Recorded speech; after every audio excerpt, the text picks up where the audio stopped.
Hello. Today is Thursday, July 30th, 2026. Here is your daily signal. According to Fortune, Belgian authorities have arrested a Canadian intern at NATO headquarters on espionage charges, sparking widespread concern about security vulnerabilities inside the alliance. Espionage has long posed a threat to NATO operations, especially through infiltrations and data breaches, and foreign actors are increasingly targeting sensitive defense information. The arrest of this intern, identified as Lucas Martin, has heightened concerns about internal security risks, with previous incidents prompting NATO to review its vetting procedures.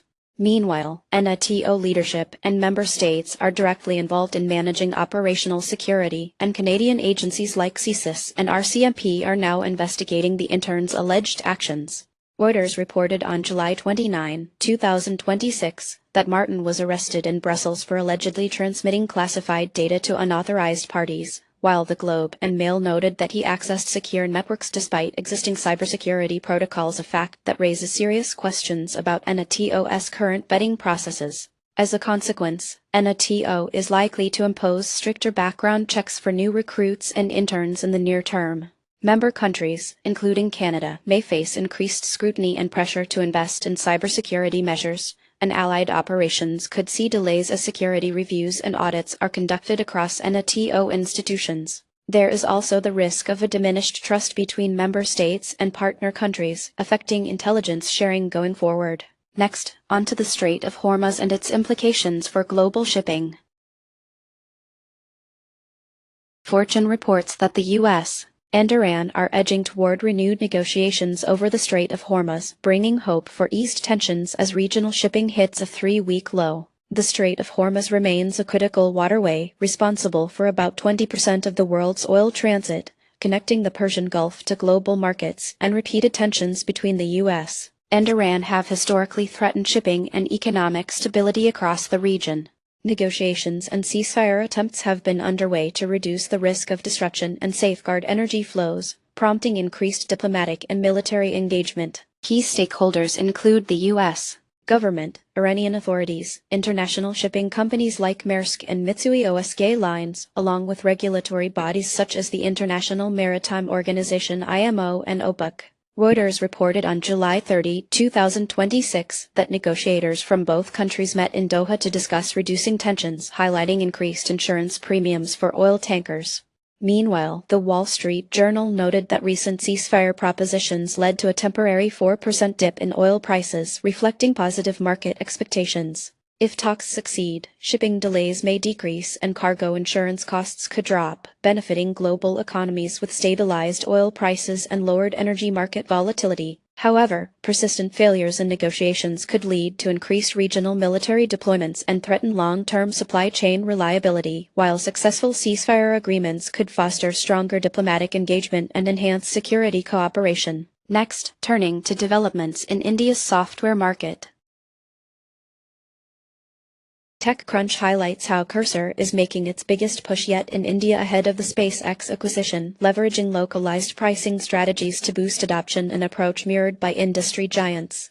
Global software companies frequently adopt localized pricing to tailor offerings for India's highly price-sensitive consumers, with the software market estimated at $8.2 billion in 2023 and repeated affordability adjustments in advance of major acquisitions. Before such deals, region-specific pricing and limited-time discounts often result in surges in user adoption and market share, tracked closely by adoption rates and revenue impacts. Among key players, Microsoft, Adobe, and SAP are actively employing such strategies, with digital pricing advocacy from Paytm's founder Vijay Shekhar Sharma and oversight from the Ministry of Electronics and Information Technology (MeitY). On July 30, 2026, The Economic Times reported that Adobe launched a new pricing tier, cutting Creative Cloud costs by 40% for Indian users, while Business Standard covered Microsoft India's pricing review that introduced new Office Suite subscription rates for SMBs ahead of an acquisition. The immediate impact is likely to be a rapid increase in software uptake by Indian SMBs, driven by reduced prices and targeted packages. Medium term, these strategies could drive consolidation, with smaller firms possibly merging or exiting the market. Competition may intensify, prompting government and industry bodies to scrutinize anti-competitive pricing practices. Consumer trust could strengthen if cost reductions persist, but risks faltering if prices revert after acquisitions. Now, onto the markets. International markets showed strong gains, with the Germany ETF EWG up 2.24%, while the Netherlands posted the highest daily increase at 4.53%.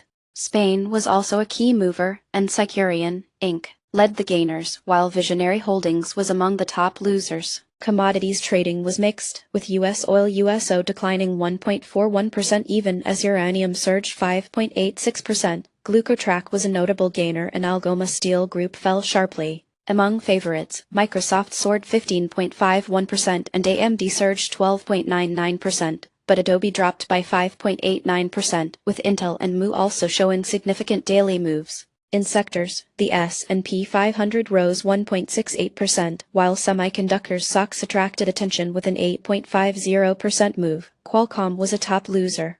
Clean energy gained 6.26% and real estate lost 1.43%, reflecting diverging performance across sector categories.